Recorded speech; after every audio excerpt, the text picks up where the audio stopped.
Hello everyone, नमस्कार।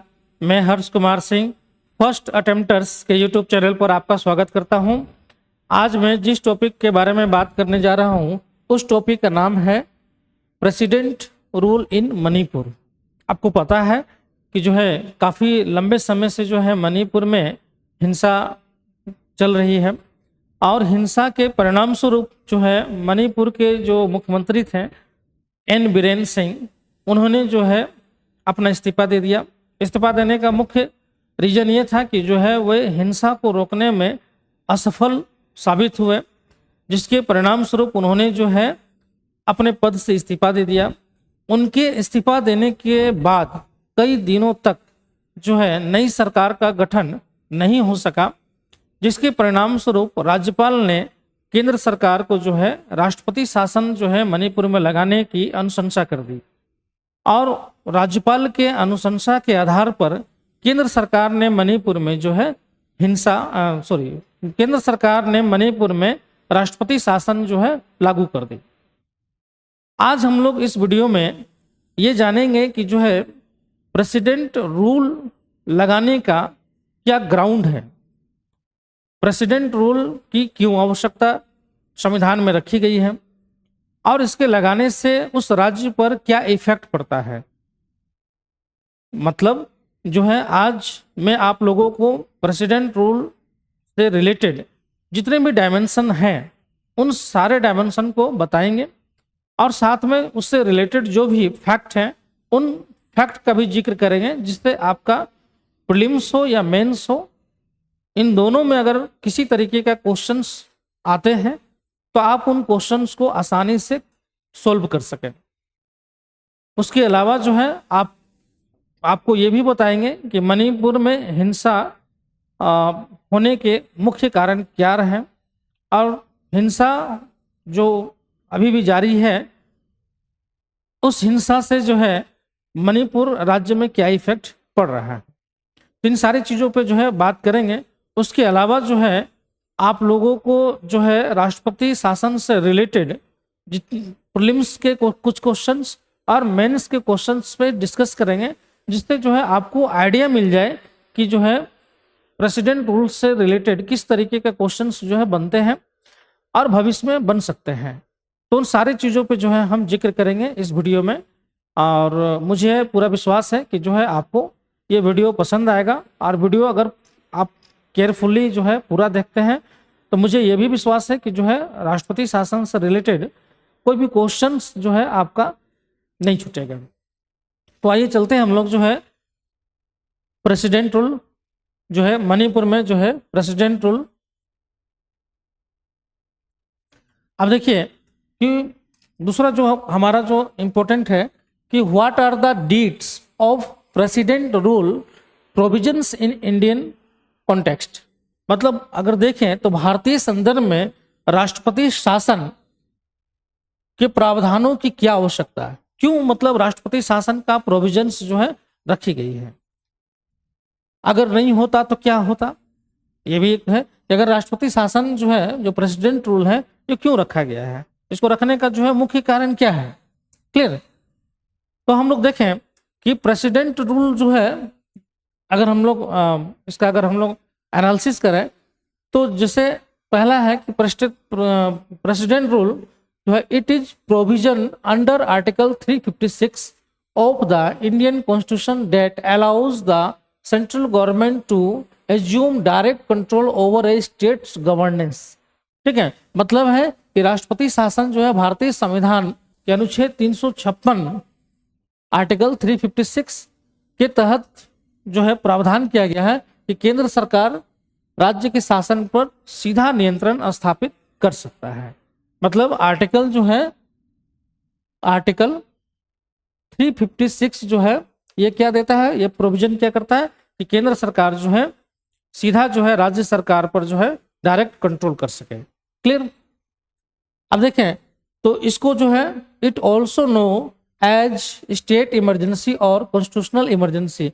अभी राष्ट्रपति शासन हम लोग बोलते हैं क्योंकि प्रेसिडेंट इसको लगाते हैं, लेकिन इसको जो है राज्य आपातकाल या संवैधानिक आपातकाल के रूप में भी जो है जाना जाता है। मतलब अगर क्वेश्चन में आपको जो है प्रेसिडेंट रूल ना देकर जो है स्टेट इमरजेंसी दे दे, ठीक है, स्टेट इमरजेंसी दे दे या फिर कॉन्स्टिट्यूशनल इमरजेंसी दे दे, इसका मतलब है कि जो है वो प्रेसिडेंट रूल के बारे में ही बात कर रहा है। तो आपको ये भी ध्यान रखने के लिए बात है। तीसरा फैक्ट अगर देखें तो ओरिजिन, इसका ओरिजिन जो है प्रेसिडेंट रूल का ओरिजिन कहाँ से हुआ। कभी कभी क्वेश्चन पूछ लिया जाता है कि जो है राष्ट्रपति शासन जो है लागू करने का या आर्टिकल 356 को संविधान में रखने का जो है मूल सोर्स क्या है, ठीक है, बेसिक इसका सोर्स क्या है, इसका या ओरिजिन इसका कहाँ पे है। तो ओरिजिन जो है the source of the emergency power of the president in the present constitution in derived from section 93 of the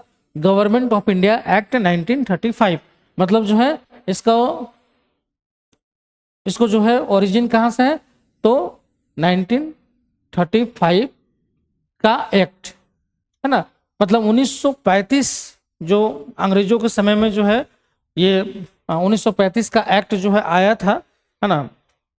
तो उसी में जो है सेक्शन जो है 93 था, उसी सेक्शन में जो है प्रेसिडेंट रूल का प्रोविजन किया गया था और वहीं से जो है हमारे संविधान में भी जो है कॉन्स्टिट्यूशन में भी इसको शामिल किया गया है। क्लियर।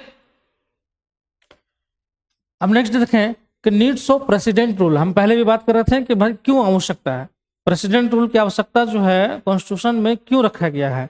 तो इसको समझें, 2-3 लाइन में हम लोग समझें पॉइंट में, इसको रखने का क्या जो है उद्देश्य है या इसकी आवश्यकता क्यों, ठीक है। तो पहला क्या है, protect unity and integrity of the nation. मतलब इसको रखने का क्या उद्देश्य था कि जो है किसको प्रोटेक्ट करना था, यूनिटी को, है ना, प्रोटेक्ट जो है unity and integrity of the nation, ठीक है। मतलब जो है संसद देखें तो राष्ट्र की एकता और अखंडता की रक्षा करने का इसका एक प्रोविजन है। किस तरह से रक्षा करता है, तो जो है संसदीय लोकतंत्र भारत के विविध एवं जटिल समाज के प्रति क्या है, संवेदनशील है। इसीलिए जो है जो संसदीय लोकतंत्र है उसको बनाकर रखने के लिए जो है कभी अगर ऐसी सिचुएशन हो जाती है जब राज्य में जो है इमरजेंसी हो जाता है, तो केंद्र सरकार जो है राष्ट्रपति शासन के माध्यम से वहां पे क्या करता है, वहां की यूनिटी और इंटीग्रिटी को क्या करता है, प्रोटेक्ट करता है। दूसरा देखें, एड्रेस गवर्नेंस ब्रेकडाउन। मतलब शासन व्यवस्था में व्यवधान जो हो जाता है उसको दूर करना। मतलब ये तब लागू किया जाता है जब जो है राज्य की मशीनरी जो होती है वो फेल हो जाता है, ठीक है। तो जो शासन व्यवस्था में जो व्यवधान हो जाता है, जो ब्रेकडाउन हो जाता है, ठीक है, उसी ब्रेकडाउन को जो है दूर करने के लिए जो है राष्ट्रपति शासन का प्रावधान किया गया है, जिससे जो है राज्य में जो है संकट उत्पन्न ना हो। क्लियर। तो ये क्या है, तो ये एक तरह से क्या है कि ये सुनिश्चित करने के लिए कि राज्य संवैधानिक मानदंडों का पालन करे और आवश्यकता पड़ने पर कानून और व्यवस्था बनाए रखे। संघ के हस्तक्षेप की आवश्यकता हो सकती है। मतलब ऐसी स्थिति हो जाए जब जो है संवैधानिक संकट हो जाए, जब राज्य जो है संविधान के अनुसार जो है कार्य न कर रहा हो या संविधान के मानदंडों का पालन न कर रहा हो, तो ऐसी स्थिति में जो है आवश्यकता पड़ सकता है कि जो है कानून व्यवस्था को बनाए रखने के लिए जो है संघ को हस्तक्षेप करना पड़े। इसलिए भी क्या है कि जो एड्रेस गवर्नेंस ब्रेकडाउन जो हो जाता है उस स्थिति में भी जो है क्या करते हैं कि प्रेसिडेंट रूल को लागू किया जाता है। तीसरा देखें तो स्ट्रेंथन फेडरलिज्म, मतलब संघवाद को मजबूत करना। मतलब संघवाद, मतलब जानते हैं आप लोग संघवाद, जो राज्यों का एक संघ बना है, ठीक है, जिसमें पावर जो है डिवीजन होता है राज्य स्टेट को और सेंटर को, ठीक है। तो एक तरीके से जो है उसको भी बैलेंस्ड करने का एक प्रयास है, ठीक है। तो जो है संघवाद को मजबूत करने के लिए भी क्या किया जाता है कि जब राज्य में जो है संकट हो जाए, ऐसी स्थिति उत्पन्न हो जाता है जब राज्य की जो संवैधानिक मशीनरी है वो फेल हो जाती है, तो ऐसी स्थिति में जो है केंद्र सरकार क्या करती है कि वहाँ पे प्रेसिडेंट रूल लगा देती है, जिससे जो है क्या है कि जो है वहाँ पे जो है जो विभिन्न संघीय इकाई है ना, उसमें जो है केंद्र सरकार जो है उसको मजबूत करने का प्रयास करती है, ठीक है।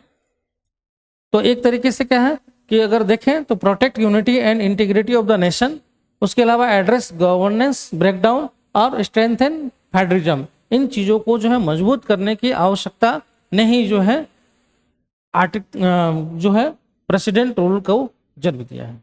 क्लियर। नेक्स्ट देखें तो प्रेसिडेंट रूल का जो है आधार क्या हो? देखिए, आधार इसका दो तरीके से है। एक तो जो है आर्टिकल 365 में प्रोविजंस है, ठीक है।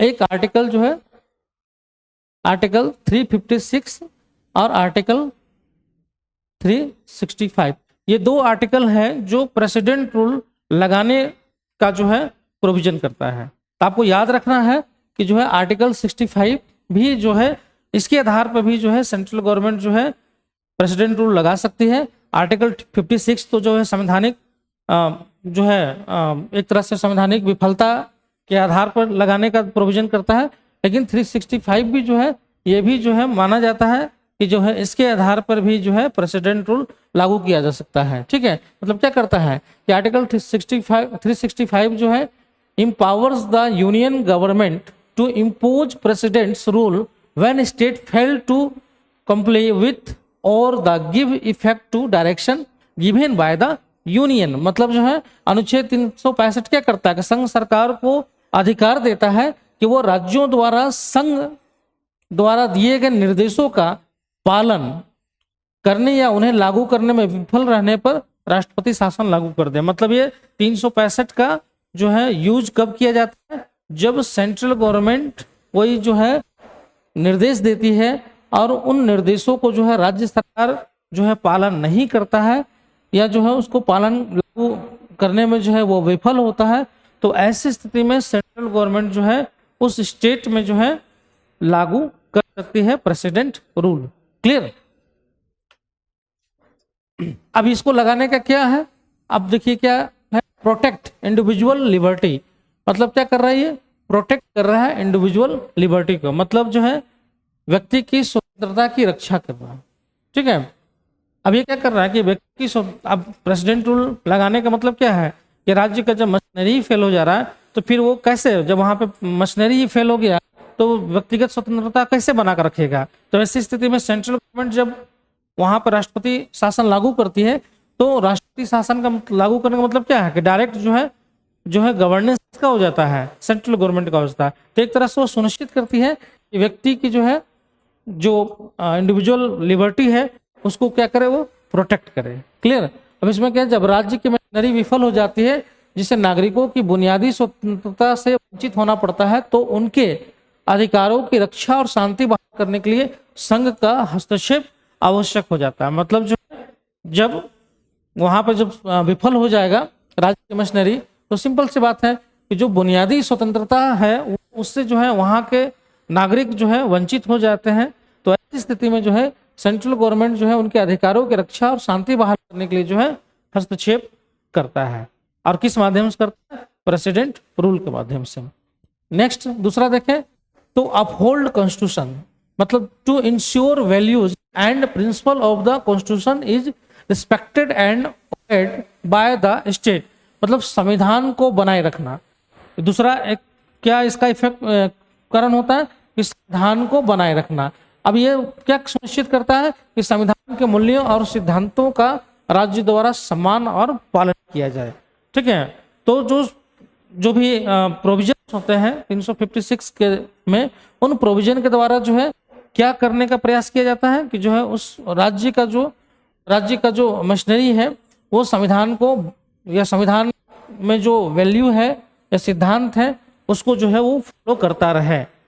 संविधान की जो राज्य की मशीनरी अगर फेल भी हो जाता है तो भी जो है केंद्र सरकार हस्तक्षेप कर जो है वहां पर क्या करती है कि जो है उन वैल्यूज है ना, या फिर जो है वहां पे जो है प्रिंसिपल को जो है वो बनाए रखने का प्रयास करती है। उसके अलावा प्रोटेक्ट द स्टेट, मतलब जो है केंद्र सरकार जो है राज्यों की रक्षा भी करता है। किससे? बाहरी आक्रमण और आंतरिक अशांति से राज्यों की रक्षा करना। तो ये भी आधार बन जाता है कि जो है केंद्र सरकार क्या करती है कि जो है राज्यों की रक्षा करती है। कभी बाहर से आक्रमण हो जाता है तो उस आधार पर भी जो है उस राज्य में जो है उसको प्रोटेक्ट करने का प्रयास जो है सेंट्रल गवर्नमेंट करती है।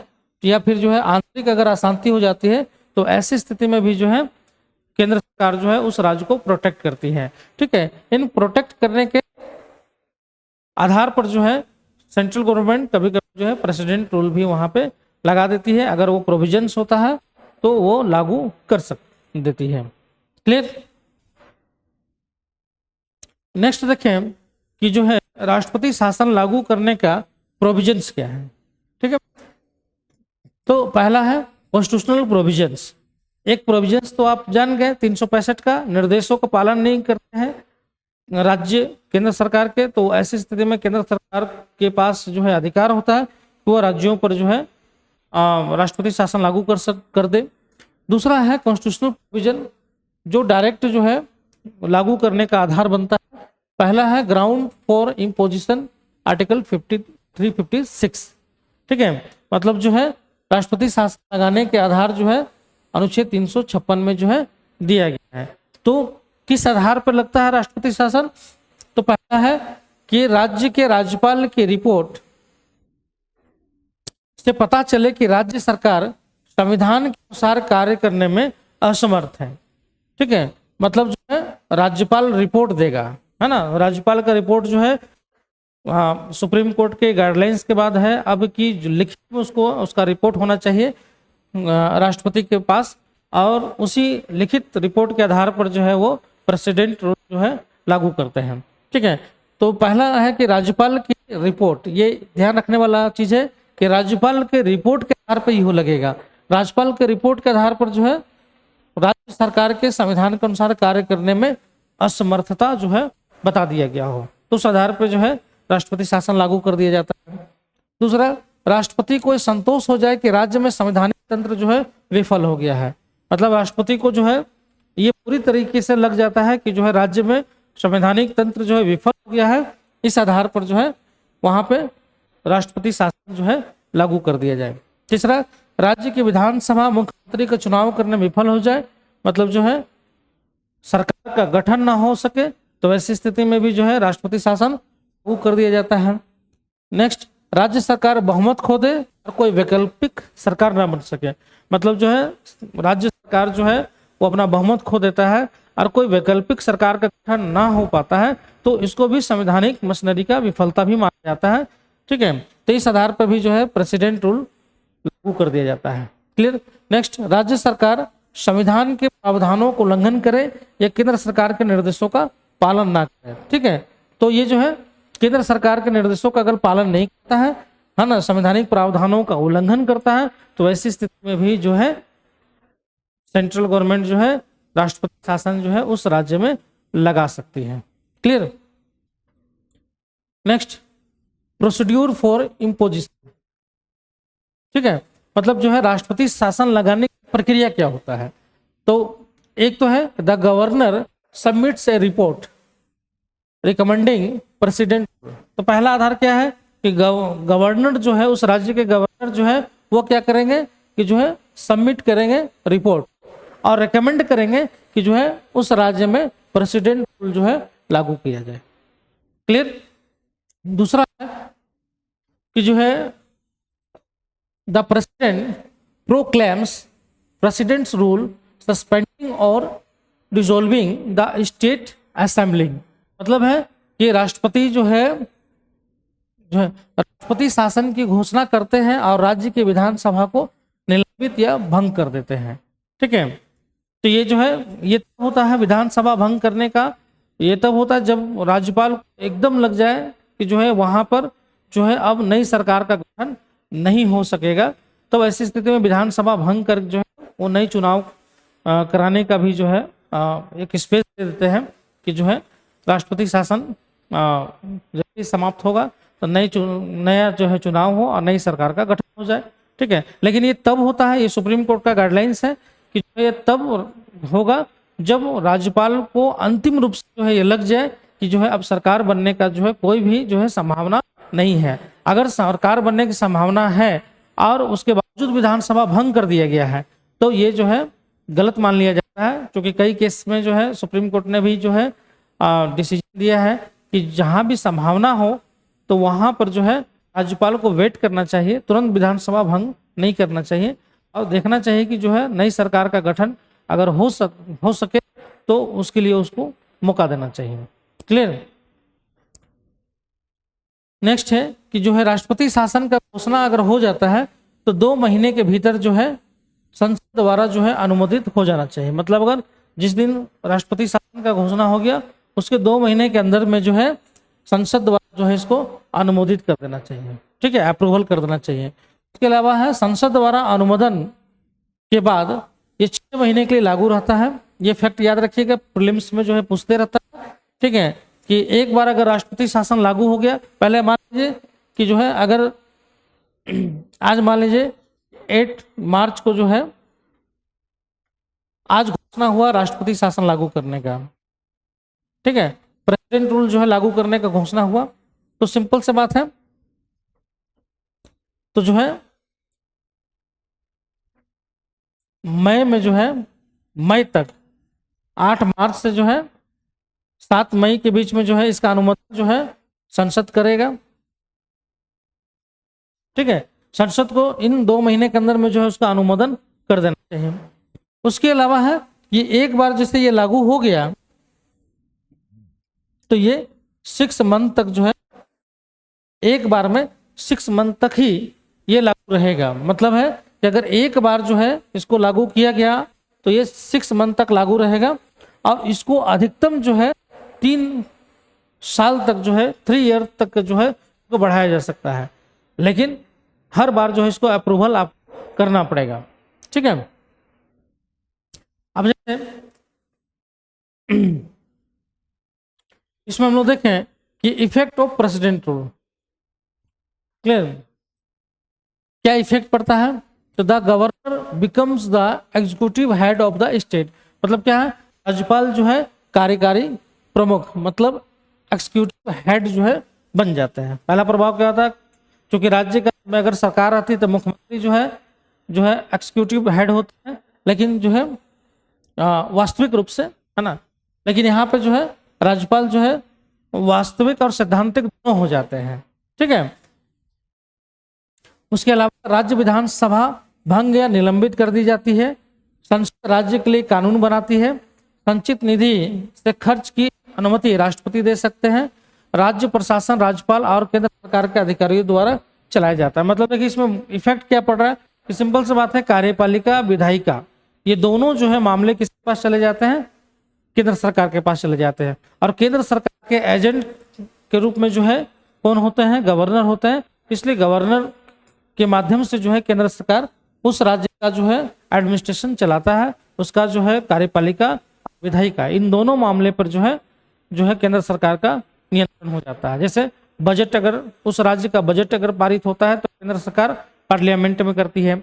अगर प्रेसिडेंट जो है उसकी संचित निधि से अगर खर्च करना है तो उसकी जो है अनुमति जो है प्रेसिडेंट दे सकते हैं, ठीक है। और राज्य का प्रशासन चाहे जो भी अधिकारी होते हैं उन सारे अधिकारी जो है किसके अंदर आ जाते हैं, केंद्र सरकार के अंडर में आ जाते हैं, ठीक है। तो एक तरीके से जो है प्रेसिडेंट रूल का जो है प्रभाव क्या होता है, इसका कार्यपालिका विधायिका और वित्तीय प्रभाव भी पड़ता है। सारे के सारे जो है केंद्र सरकार के नियंत्रण में आ जाते हैं। क्लियर। नेक्स्ट देखें ड्यूरेशन एंड एक्सटेंशन। अब पहले ही हम बताया है कि एक बार में जो है इंटाइटली imposed for 6 month.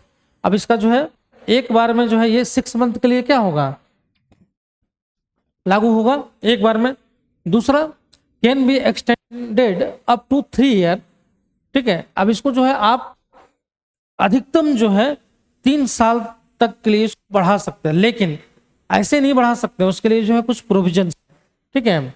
But after 1 year it requires, है ना, मतलब अगर आपने जो है 1 ईयर से अधिक अगर प्रेसिडेंट रूल को रखते हैं या रखना चाहते हैं, ठीक है, अगर केंद्र सरकार मान लीजिए 6 मंथ एक बार में रखी, फिर 6 मंथ के बाद जो है 6 मंथ बढ़ाएगी, तो फिर पार्लियामेंट में वो उसको जो है अप्रूव्ड कर देगी, तो 1 साल तक वो रहेगा। उसके अलावा अगर उसको जो है 1 साल बाद भी बढ़ाना है तो वैसी स्थिति में 2 चीजें होना बहुत जरूरी है, ठीक है। 2 चीजें होना बहुत जरूरी है। पहला कि जो है राष्ट्रीय आपातकाल लागू हो, ठीक है, देश में लागू हो या किसी एक हिस्से में लागू हो। मतलब जो है एक 1 ईयर से जो है अधिक अगर राष्ट्रपति शासन किसी राज्य में रखना है तो उसका 2 आधार है। पहला है कि जो है नेशनल इमरजेंसी जो है लागू हो, देश पूरे देश में लागू हो, या फिर जो है किसी क्षेत्र में लागू हो। दूसरा है कि जो है निर्वाचन आयोग प्रमाणित करे कि राज्य में चुनाव करना संभव नहीं है। कोई ऐसा रीजन हो जिससे निर्वाचन आयोग जो है रिपोर्ट कर दे कि जो है अभी उस राज्य में चुनाव करवाना संभव नहीं है, इसलिए जो है वहां पर प्रेसिडेंट रूल जो है आगे भी चलता रहे। ठीक है, जैसे अभी हाल फिलहाल में देखे होंगे जम्मू एंड कश्मीर में कि जो है वहां पे प्रेसिडेंट रूल लगने के कई साल तक जो है वहां पे चुनाव नहीं हो पाया, जिसके कारण नई सरकार का गठन नहीं हो पाया था। अभी हाल में ही वहां पे चुनाव हुआ और नई सरकार का गठन हुआ और प्रेसिडेंट रूल वहां से समाप्त कर दिया गया। क्लियर? चलो नेक्स्ट है जुडिशियल रिव्यू एंड लिमिटेशन। अब इसका देखिए जुडिशियल रिव्यू भी हुआ, न्यायिक समीक्षा भी इसका इंपॉर्टेंट पार्ट है कि जो है जुडिशियल रिव्यू जो है किस तरीके से जो है किया गया है। अब इसमें देखिए न्यायिक समीक्षा और सीमाएं, क्योंकि ऐसा नहीं कि मतलब जो है मनमाना तरीके से जो है प्रेसिडेंट रूल जो है लागू कर दिया जाए, बल्कि इसमें लिमिटेशन भी है और इसकी जो है न्यायिक समीक्षा भी किया जा सकता है। ठीक है, देखिएगा एस.आर. बोम्मई केस, ये केस हमेशा याद रखिएगा, ये बहुत ही इंपॉर्टेंट केस है, इंपॉर्टेंट है। एस.आर. बोम्मई केस 1994 में सुप्रीम कोर्ट ने निर्णय दिया कि राष्ट्रपति शासन न्यायिक समीक्षा के अधीन होगा। मतलब अगर केंद्र सरकार ने राष्ट्रपति शासन लागू किया है तो उसकी न्यायिक समीक्षा किया जा सकता है और कोर्ट देखेगी कि जो है लगाने का जो आधार है, जो ग्राउंड है, वो ग्राउंड जो है सही है या नहीं है, अगर उसकी समीक्षा करेगी। अगर सही नहीं होती है तो राष्ट्रपति शासन को जो है वो हटा भी सकती है।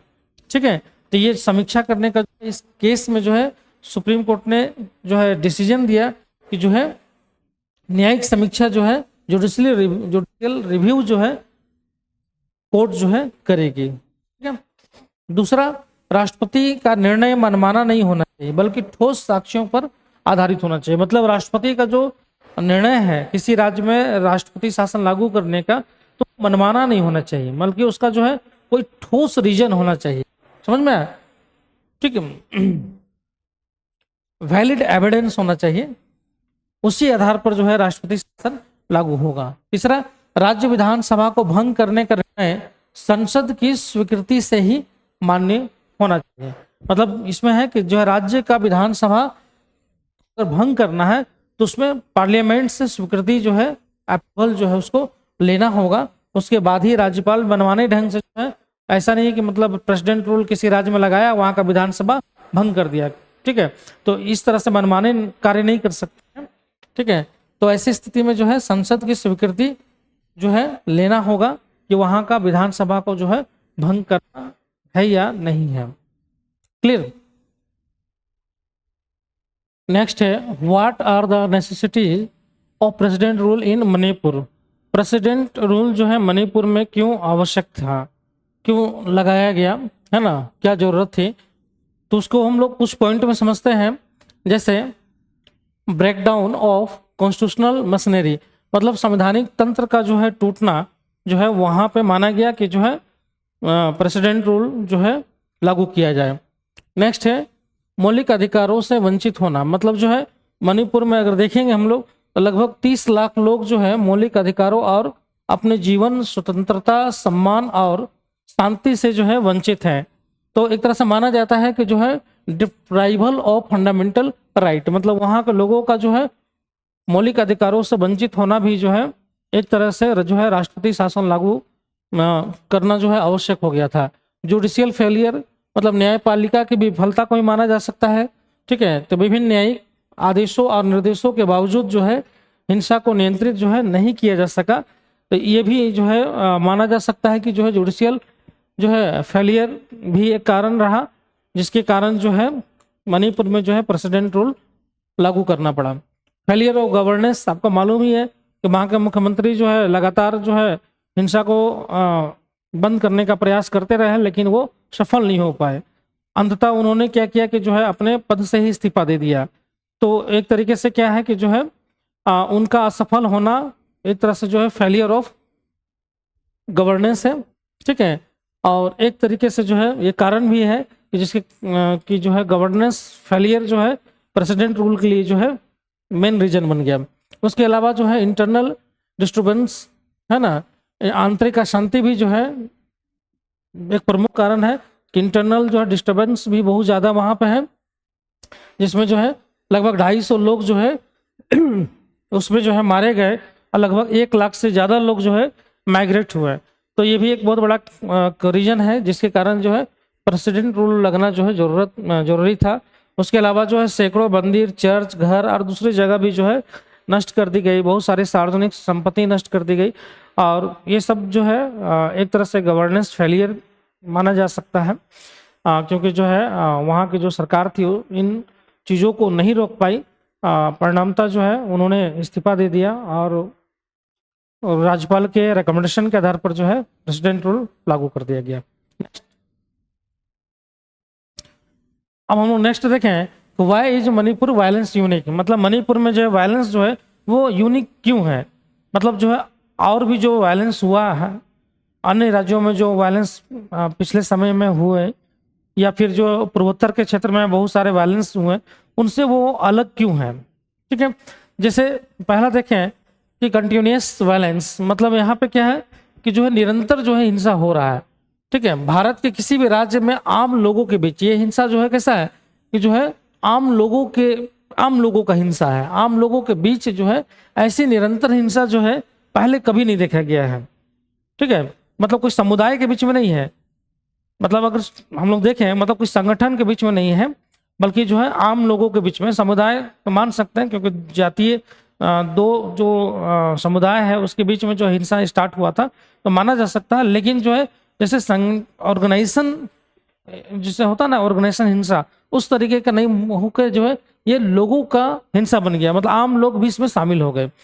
नेक्स्ट देखें, आम आदमी की हिंसा, पूर्वोत्तर राज्यों में होने वाली अन्य हिंसाओं के विपरीत मणिपुर में आम आदमी जो है हिंसा में शामिल हो गया। और आम आदमी को हिंसा में शामिल होने के कारण क्या था कि आम लोग जो है हिंसा के शिकार बन रहे थे, जिसके कारण जो है खुद को बचाने के लिए जो है वह भी जो है हिंसा में शामिल हो गए। क्लियर। नेक्स्ट, पुलिस बल की भागीदारी। देखिए, राज्य पुलिस जो है जातीयता के आधार पर विभाजित होने लगी, जिससे मैतेई और कुकी के बीच जो है दुश्मनी बढ़ गई। मतलब राज्य पुलिस भी जो है क्या हो गया कि जातीयता के आधार पर जो है वो विभाजित होने लगी, और इसके परिणाम क्या हुआ और हिंसात्मक जो है ये आंदोलन हो गया। नेक्स्ट, अब मणिपुर मुद्दा क्या है। अब हम लोग चर्चा करते हैं कि मणिपुर मुद्दा क्या, थोड़ा ब्रीफली में देख लेते हैं कि मणिपुर मुद्दा क्या है। देखिए, मणिपुर में क्या है कि दो जो है समुदाय मिलता है, एक मैतीज और दूसरा है कुकी। ठीक है, अब कुकी जो है इसमें क्या है, ट्राइबल है, मतलब एसटी है ना, शेड्यूल ट्राइब है कुकीज जो है टोटल जो है 35% जो है मणिपुर के पॉपुलेशन का जो है नेतृत्व करता है। वहीं मैतेईज देखेंगे तो 65% जो है ये पॉपुलेशन का जो है नेतृत्व कर रहा है। क्लियर। अब ये हिंसा होने का देखो मेन रीजन क्या है कि जो है मैतेई जो है जो मैतेई है ये जो है एसटी का दर्जा देने का मांग कर रहा था। मैतेई जो है एसटी का दर्जा देने का मांग कर रहा था। इसका मेन कारण यह था कि जो राज्य में विकास था वो विकास जो है असंतुलन हो गया था। मतलब जो कुकी जो है वो चूंकि एसटी थे, उनको जो है सारे जो है सरकारी जो प्रोविजंस थे, सरकारी जो लाभ थे वो उनको मिल रहा था, क्योंकि वो एसटी थे, उनको आरक्षण मिल रहा था, है ना। जो एजुकेशनल इंस्टीट्यूट थे उनमें जो है उनको रिजर्वेशन मिल रहा था, सरकारी नौकरियों में भी रिजर्वेशन मिल रहा था। लेकिन चूंकि जो है मैतेई जो है ये घाटी में रहने वाले लोग थे और इनको जो है उस तरह का लाभ नहीं मिल रहा था, इसलिए इनको लग रहा था कि जो है स्पेशली जो है जो विकास है वो कुकीज का ज़्यादा हो रहा है, मैतेई का नहीं हो रहा है। इसलिए जो है वो चाहते थे वो चाहते थे कि जो है एसटी का दर्जा मिले, जिससे जो है उनको भी रिजर्वेशन वगैरह में फ़ायदा मिले, जिससे उनका भी जो है डेवलपमेंट हो सके। ठीक है, यही जो है माना जाता है कि जो है मेन जो है हिंसा का कारण रहा। अब देखिए कैसे, अब देखिए मैतेई की मांग था। अब मैतेई जो है मांग कर रहे थे कि जो है ये अपनी पैतृक भूमि, परंपरा, संस्कृति और भाषा को संरक्षित करने के लिए जो है एसटी का दर्जा मांग रहे थे। ये जो है एसटी का दर्जा मांग रहे थे। इनका तर्क था एसटी के दर्जा के लिए 1949 से पहले ये एसटी ऑलरेडी थे।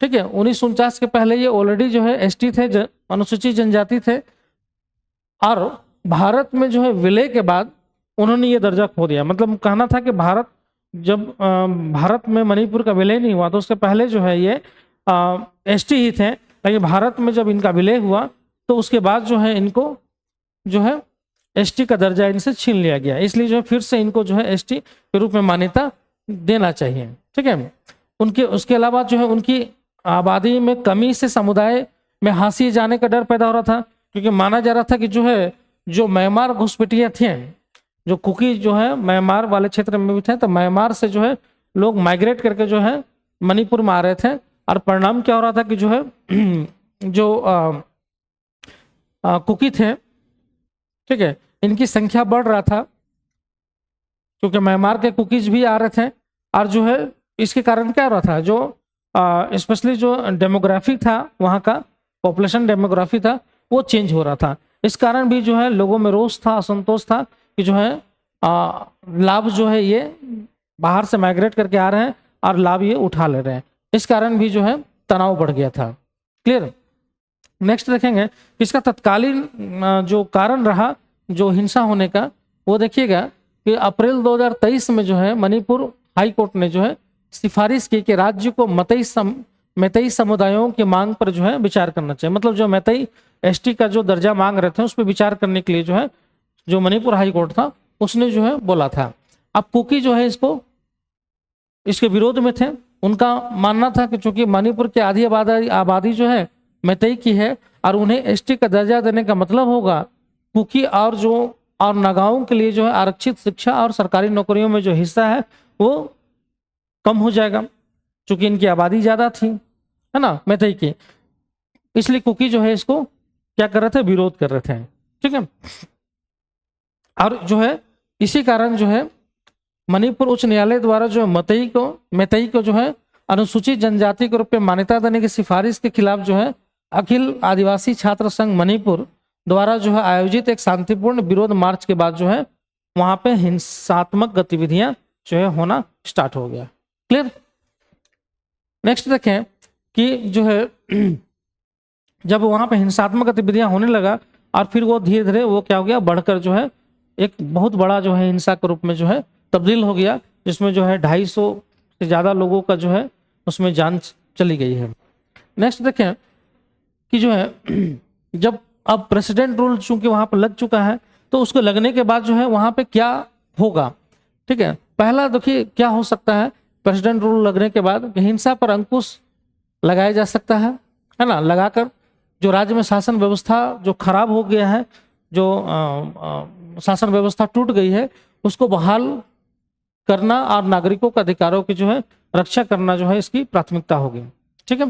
दूसरा देखें कि सरकार को शांति, सद्भाव, न्याय, राहत और पुनर्वास को वापस लाने के लिए जो है निर्णायक रूप से कार्य करना होगा। मतलब जो है सरकार को जो है जो राष्ट्रपति शासन वहां लागू हुआ, उस राष्ट्रपति शासन का जो है मेन उद्देश्य भी ये होगा कि जो है वो राज्य में शांति लाए, सद्भाव लाए, है ना, न्याय, राहत और पुनर्वास को जो है कार्य के लिए जो है वो तेजी से काम करे। और तीसरा, हिंसा को रोकने के लिए दोनों पक्षों को शांति वार्ता में जो है शामिल करना, और जिससे जो है वहां पे मणिपुर में जो है शांति कायम हो सके। क्लियर। तो ये जो है मणिपुर इशू था। मोटा मोटी समझिए मणिपुर इशू कि जो है दो समुदायों के बीच में जो है एक कुकी थे, एक मैतेई थे। इसमें जो है जो मैतेई है उसको जो है एसटी का दर्जा देने का जो है उनकी डिमांड थी, और इसी पे जो है केस गया हुआ था मणिपुर हाई कोर्ट में। मणिपुर हाई कोर्ट ने जो है राज्य सरकार को जो है रेकमेंड की कि आप जो है विचार कीजिए। इसके कारण जो है जो कुकी है वो जो है संतोष जाहिर करने लगे कि जो है इनको अगर मिल गया एसटी की दर्जा तो जो है इनकी आबादी ज़्यादा है, इस कारण जो है सारे संसाधनों पर इनका अधिकार हो जाएगा। इसलिए जो है उन्होंने विरोध प्रदर्शन करना स्टार्ट कर दिया, और फिर दोनों जो है समुदायों में जो है हिंसात्मक गतिविधियां होना स्टार्ट हो गई और राज्य की जो शांति और व्यवस्था थी वो चरमरा गई। क्लियर। अब हम लोग जो है जो क्वेश्चंस हैं उस क्वेश्चंस पर डिस्कस कर लें कि जो प्रेसिडेंट रूल का जो प्रोविजंस है कॉन्स्टिट्यूशन में और जो उसकी जो पूरा का पूरा डायमेंशन है, फैक्ट है, उससे रिलेटेड जो है क्वेश्चंस पिछले एग्जामिनेशन में जो है किस तरीके का है तो क्वेश्चन पे डिस्कस करेंगे तो आपका जो है एक माइंड भी जो है ओपन होगा कि जो है किस तरीके से जो है क्वेश्चंस पूछे जाते हैं और भविष्य में किस तरीके का क्वेश्चंस जो है पूछे जा सकते हैं। क्लियर। तो पहला है, under which article of the Indian constitution can president rule B imposed in a state. Simple है, आर्टिकल 356 कॉन्स्टिट्यूशनल प्रोविजन है जिसके माध्यम से जो है किसी राज्य में राष्ट्रपति शासन लागू किया जाता है। क्लियर। दूसरा है, what is the maximum period for which presidents rule can be extend in a state. मतलब बोला जा रहा है कि जो है किसी राज्य में राष्ट्रपति शासन अधिकतम कितने समय तक जो है बढ़ाया जा सकता है।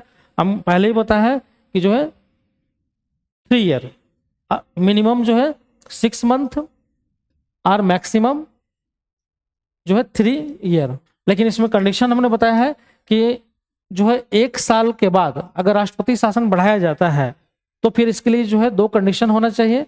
एक कंडीशन है कि या तो इमरजेंसी लगा हुआ हो, है ना, कहीं पे जो है इमरजेंसी, नेशनल इमरजेंसी, मतलब आर्टिकल 352 के तहत जो है राष्ट्रीय आपातकाल लागू हो किसी क्षेत्र में या किसी पूरे देश में। ठीक है, तो ऐसी स्थिति में जो है बढ़ सकता है। दूसरा जो है निर्वाचन आयोग बोल दे कि जो है अभी उस राज्य में चुनाव करवाना पॉसिबल नहीं है, तो ऐसी स्थिति में जो है 1 साल के से ज्यादा जो है राष्ट्रपति शासन लागू हो सकता है। क्लियर। तीसरा है, after imposing president's rule in a state with in how much time should be approved by the parliament. मतलब जो है राष्ट्रपति शासन का जब उद्घोषणा हो जाता है तो कितने दिनों के अंदर में जो है पार्लियामेंट के द्वारा जो है उसको अप्रूव्ड कर देना चाहिए। तो पता है 2 मंथ के अंदर में जो है पार्लियामेंट जो है क्या करेंगे, उसको अप्रूव्ड कर देंगे। ठीक है, तब वो राष्ट्रपति शासन जो है 6 मंथ के लिए जाएगा। Clear. Next, which of the following reasons is not valid for imposing president rule in a state. मतलब है निम्नलिखित में से कौन सा कारण किसी राज्य में राष्ट्रपति शासन लागू करने के लिए वैध नहीं है, मतलब वैलिड नहीं है। ठीक है, पहला फेलियर ऑफ कॉन्स्टिट्यूशनल मशीनरी, यह है क्योंकि कॉन्स्टिट्यूशनल मशीनरी अगर फेलियर होगा तो राष्ट्रपति शासन लागू किया जा सकता है। दूसरा, deterioration of law and order situation, मतलब कानून व्यवस्था की स्थिति खराब होना, अगर ये भी हो रहा है तो लागू किया जा सकता है। Difference between governor and chief minister, देखिए difference between governor chief minister ये नहीं होगा क्योंकि इसके आधार पर जो है राष्ट्रपति शासन लागू नहीं होता है। अगर इसके आधार पर अगर मुख्यमंत्री और राज्यपाल के बीच में मतभेद के आधार पर राष्ट्रपति शासन लागू होने लगे तो मालूम चले कई राज्यों में जो है राष्ट्रपति शासन लागू हो जाएगा। तो ये जो है कोई वैलिड कारण नहीं है जिसके आधार पर जो है राष्ट्रपति शासन जो है लागू किया जा सकता है। No party getting a clear majority after election, मतलब जो है इलेक्शन के बाद अगर किसी की सरकार अगर नहीं बनती है और कोई सरकार बनने का जो है संभावना नहीं है तो ऐसी स्थिति में जो है प्रेसिडेंट रूल लागू किया जा सकता है। ठीक, तो इसमें जो है नॉट वैलिड जो रीजन है वो कौन है, difference between governor and chief minister. Clear. Next है, who makes the first recommendation for imposition of president rule. Governor, simple सी बात है कि गवर्नर ही है, क्योंकि प्रेसिडेंट रूल लगाने का आधार क्या है कि जो है गवर्नर का जो है रिटन रिपोर्ट जो वो सेंट्रल गवर्नमेंट को भेजता है और सेंट्रल गवर्नमेंट जो है राष्ट्रपति की अनुशंसा करते हैं कि जो है आप प्रेसिडेंट रूल इस राज्य में लगा दीजिए। तो जो है गवर्नर है जो फर्स्ट जो है रिकमेंडेशन जो है गवर्नर का ही होता है। क्लियर। नेक्स्ट है, which Supreme Court judgement put a stop to the misuse of article 356 sorry, किस सर्वोच्च न्यायालय के किस फैसले ने जो है 356 के दुरुपयोग पर जो है रोक लगाया है। तो ये आपको पता है कि एस.आर. बोमई केस में जो है मिसयूज पर रोक लगाने का जो है प्रयास किया है सुप्रीम कोर्ट ने। क्लियर। और वहां पे जो है समीक्षा करने का भी बात किया गया, जुडिशियल रिव्यू का भी। Clear. Next, which of the following statements related to president rule in incorrect, मतलब बोल रहा है कि कौन सा जो है कथन है जो प्रेसिडेंट राष्ट्रपति शासन के संदर्भ में जो है गलत है। ठीक है, parliament takes over the legislative power of the state, simple सा सही है क्योंकि पार्लियामेंट जो है लेजिस्लेटिव पावर जो होता है, जो विधायी जो शक्ति है राज्य का, वो पार्लियामेंट के पास चला जाता है। दूसरा, state assembly can be dissolve of dissolve और सस्पेंडेड, मतलब जो है स्टेट असेंबली या तो डिजोल्व कर दिया जा सकता है या फिर सस्पेंड रहता है कुछ समय के लिए। जब संभावना अगर होता है कि सरकार बन सकता है तो सस्पेंड भी कर दिया जाता है, और अगर लगता है कि सरकार बनने की संभावना नहीं है, पार्लियामेंट जो है अप्रूव कर लेता है, तो जो है इसको डिजोल्व कर दिया जाता है। डिजोल्व में समझिए कि अगर डिजोल्व अगर हो गया तो फिर चुनाव होगा नया, और सस्पेंड होगा तो जो है प्रयास किया जाएगा नया सरकार बनाने का। ठीक है। उसके बाद state continues to function under its chief minister. ठीक है, सिंपल सी बात है, चीफ मिनिस्टर नहीं होते हैं, सरकार नहीं होती, तभी तो प्रेसिडेंट रूल लगाया जाता है। तो ये क्या होगा, इनकरेक्ट है, तो ये इनकरेक्ट होगा। ठीक है, क्योंकि जो है राज्य अपने मुख्यमंत्री के अधीन कार्य करना जारी रखता है, गलत है। उसके अलावा जो है president can allow expenditure from the consolidated fund of the state, सही है, क्योंकि राष्ट्रपति जो है परमिशन कर देते हैं। नेक्स्ट है who holds the executive powers in the state during president rule, governor, सही है, क्योंकि गवर्नर जो है हेड होते हैं, वास्तविक भी होते हैं, सैद्धांतिक भी होते हैं। क्योंकि आप देखेंगे जब सरकार का गठन होता है तो वास्तविक हेड जो है मुख्यमंत्री हो जाते हैं, सैद्धांतिक तो गवर्नर ही स्टेट का हेड होते हैं, लेकिन वास्तविक मुख्यमंत्री हो जाते हैं। लेकिन जो है इसमें प्रेसिडेंट रूल में ये सैद्धांतिक भी हेड होते हैं और वास्तविक भी हेड होते हैं, सारे जो है कार्य गवर्नर के माध्यम से ही होता है। क्लियर। नेक्स्ट देखें, if president's rule is to be extend for more than 1 year what condition are required to be fulfilled, मतलब 1 साल से ज्यादा अगर प्रेसिडेंट रूल किसी राज्य में रखना है तो क्या रिक्वायर्ड होता है। सिंपल सा हमने बताया है, परमिशन ऑफ सुप्रीम कोर्ट, गलत है, सुप्रीम कोर्ट का परमिशन नहीं चाहिए। इम्पोजिशन ऑफ नेशनल इमरजेंसी, सही है, क्योंकि नेशनल इमरजेंसी के आधार पर जो है 1 साल से अधिक जो है प्रेसिडेंट रूल किसी राज्य में रखा जा सकता है।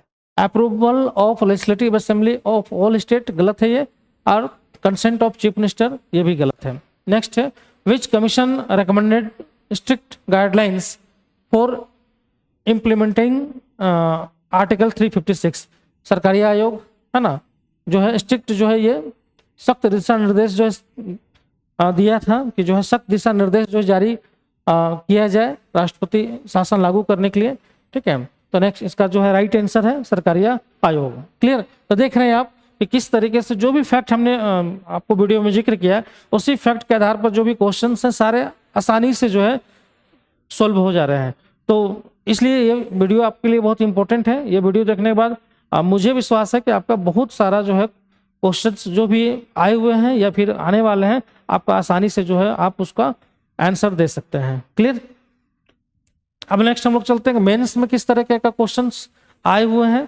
ठीक है, तो पहले देखिए, explain the provisions related to president rule under article 356 in the constitution, how has it been used and misused in Indian politics. अब देखिए क्वेश्चन सिंपल सा है कि संविधान अनुच्छेद 356 के तहत जो प्रोविजन है राष्ट्रपति शासन का, उसके बारे में आपको बताना है।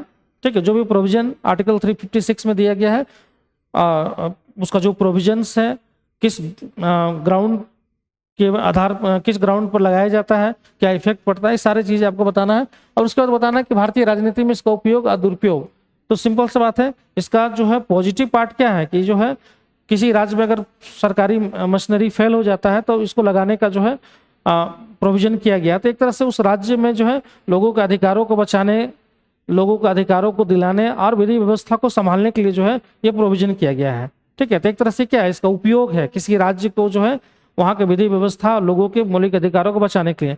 लेकिन जो है कई बार देखा गया है कि राजनीतिक जो है आधार पर जो है इसका जो है दुरुपयोग भी किया गया है, जो अलग अलग जो है सुप्रीम कोर्ट के फैसलों से आपको मालूम चलेगा कि जो है किस तरीके के सुप्रीम कोर्ट ने उसमें जो है अपना जो है प्रेडिक्शन दिया है और बताया है कि जो है इस तरीके का जो है इस आधार पर राष्ट्रपति शासन जो है लागू नहीं होना चाहिए, और वहाँ पर राष्ट्रपति शासन को हटाया भी है।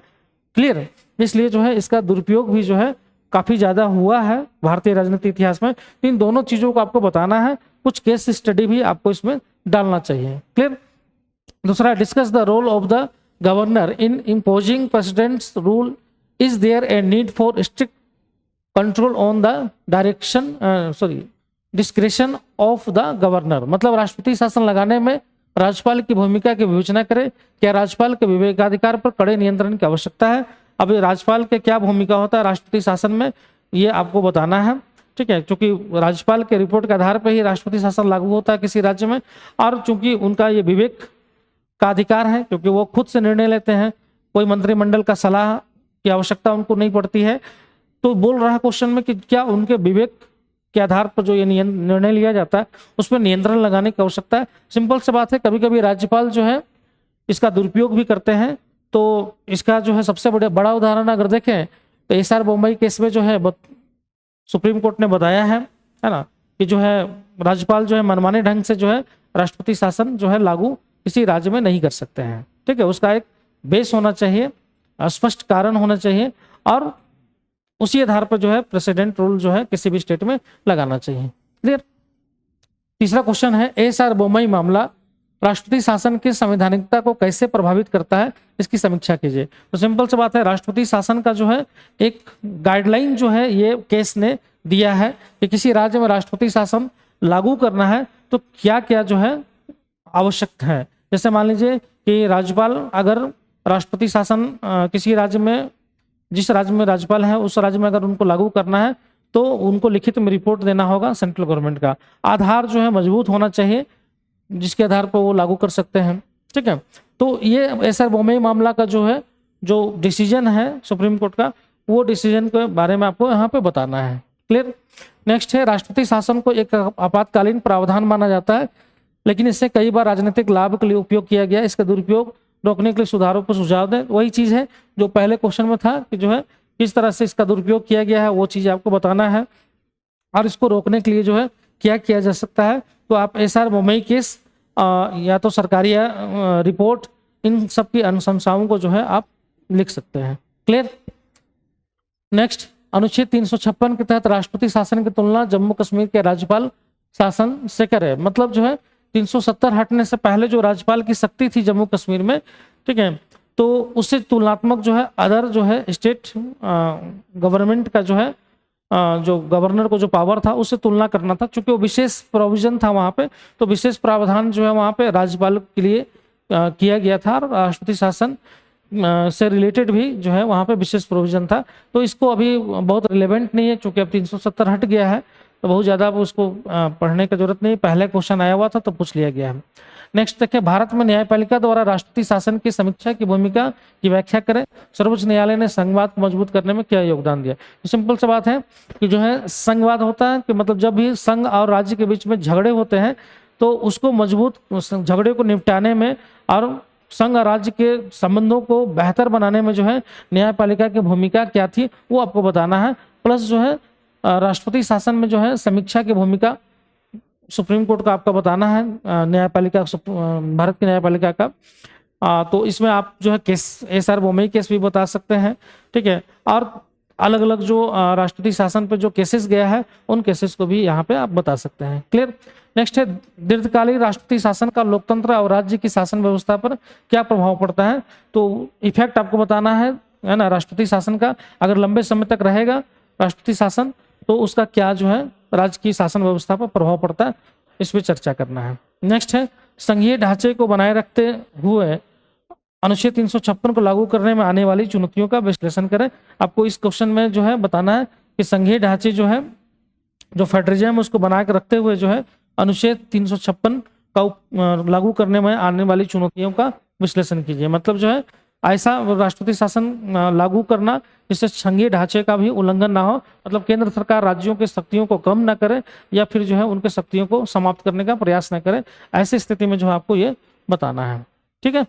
नेक्स्ट है, सरकारिया और मंत्री आयोग के अनुशंसाओं का मूल्यांकन करें जो राष्ट्रपति शासन को लागू करने में के संबंध में दी गई है। उनकी जो भी रिकमेंडेशन है उसके बारे में आपको इसमें बताना है। नेक्स्ट है, भारतीय लोकतंत्र में अनुच्छेद 356 की प्रासंगिकता की आलोचनात्मक समीक्षा करें। ठीक है, इसमें आपको पॉजिटिव और नेगेटिव दोनों चीज बताना है। आलोचनात्मक में क्या इसे हटाया जाना चाहिए, इसमें सुधार किया जाना चाहिए। अपने उत्तर में सिंपल सी बात है, प्रोविजन जब संविधान में दिया हुआ है इसको हटाना तो उचित नहीं होगा। हाँ, इसमें कुछ बदलाव किया जा सकता है जिससे ये और भी इफेक्टिव जो है हो सके। ठीक है, तो ये आपके विचार के रूप में जो है दिया गया है। क्लियर। तो ये जो भी क्वेश्चन हमने बताए ये क्वेश्चन जो है पहले एग्जामिनेशन में आए हुए हैं और आप देखें कि जो है 2-3 चीज़ों को आप अगर बेहतर कर लें, जैसे इसका प्रोविजंस, इसका इफेक्ट, उसके अलावा जो है सुप्रीम कोर्ट और हाई कोर्ट की भूमिका इस पे, उसके अलावा जो है कुछ समिति है जैसे सरकारी आयोग, पंछी आयोग, इनकी रिपोर्ट, इनका क्या रिकमेंडेशन रहा, इन चीज़ों को अगर आप हाईलाइट कर लें और बेहतर तरीके से उसको पढ़ लें, बुक्स में जाकर भी पढ़ सकते हैं इसको, तो आपका जो है मेंस का जो इसका टॉपिक है वो आपका बेहतर हो जाएगा। क्लियर? तो इस वीडियो को बनाने का मेरा मेन उद्देश्य यही था कि जो है आपको प्रेसिडेंट रूल का जितना भी डायमेंशन है उस डायमेंशन को बता दें, और कुछ इसमें मणिपुर इशू भी बता दिए कि कभी अगर पूछ दिया मणिपुर इशू के बारे में तो आप उसको बता सकें। क्लियर? तो मुझे आशा है कि वीडियो आपको बहुत अच्छा लगा होगा और काफ़ी जो है आपको इससे रिलेटेड जो है नॉलेज भी आपको प्राप्त हुआ होगा। और अगर वीडियो आपको जो है अच्छा अगर लगा है तो आप इसको जो है लाइक कीजिए, शेयर कीजिए अधिक से अधिक, और जो है चैनल को सब्सक्राइब कीजिए। फिर मिलेंगे अगले वीडियो में, तब तक के लिए नमस्कार, थैंक यू।